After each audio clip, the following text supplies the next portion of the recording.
श्री गणेशाय नमः। हिंदू धर्म में वट सावित्री व्रत को सुहाग, प्रेम और अटूट विश्वास का प्रतीक माना जाता है।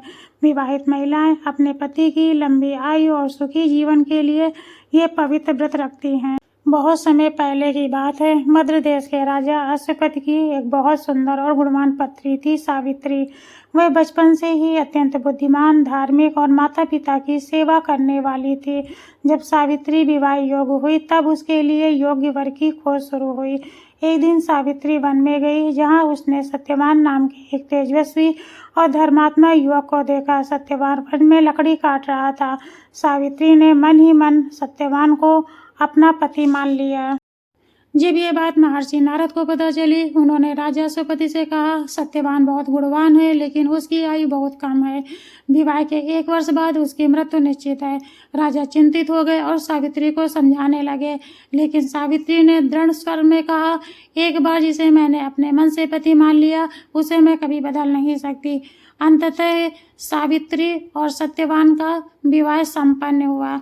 विवाह के बाद सावित्री अपने पति और सास ससुर की सेवा में लग गई। धीरे धीरे वह दिन भी आ गया जिसकी भविष्यवाणी नारद मुनि ने की थी। उस दिन ज्येष्ठ अमावस्या थी। सावित्री ने प्रातःकाल स्नान करके वट वृक्ष की पूजा की और निर्जला व्रत रखा। उसने भगवान से अपने पति की लंबी आयु की प्रार्थना की। उधर सत्यवान लकड़ियां काटने वन में गए। सावित्री भी उनके साथ चल पड़ी। कुछ देर बाद सत्यवान को अचानक सिर में तेज दर्द हुआ। वह सावित्री की गोद में सिर रखकर लेट गए। तभी यमराज वहां पहुंचे और सत्यवान के प्राण लेकर चलने लगे। सावित्री भी यमराज के पीछे पीछे चलने लगी। यमराज ने कहा, देवी अब लौट जाओ, ये संसार का नियम है। लेकिन सावित्री बोली, जहाँ तक मेरे पति जाएंगे मैं भी वहीं तक जाऊंगी। पत्नी का धर्म पति के साथ रहना है। सावित्री की बुद्धिमानी और पतिव्रता धर्म से यमराज बहुत प्रसन्न हुए। उन्होंने कहा, मांगो देवी, कोई वरदान मांगो। सावित्री ने कहा, मुझे 100 पुत्रों की माता बनने का आशीर्वाद दीजिए। यमराज ने तथास्तु कह दिया, लेकिन अगले ही क्षण उन्हें अपनी भूल का एहसास हुआ।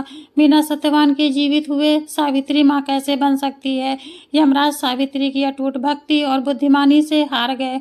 उन्होंने सत्यवान के प्राण लौटा दिए और कहा, आज से तुम्हारा ये व्रत संसार में वट सावित्री के नाम से प्रसिद्ध होगा। जो भी स्त्री श्रद्धा और विश्वास से ये व्रत करेंगी, उसे अखंड सौभाग्य का आशीर्वाद प्राप्त होगा।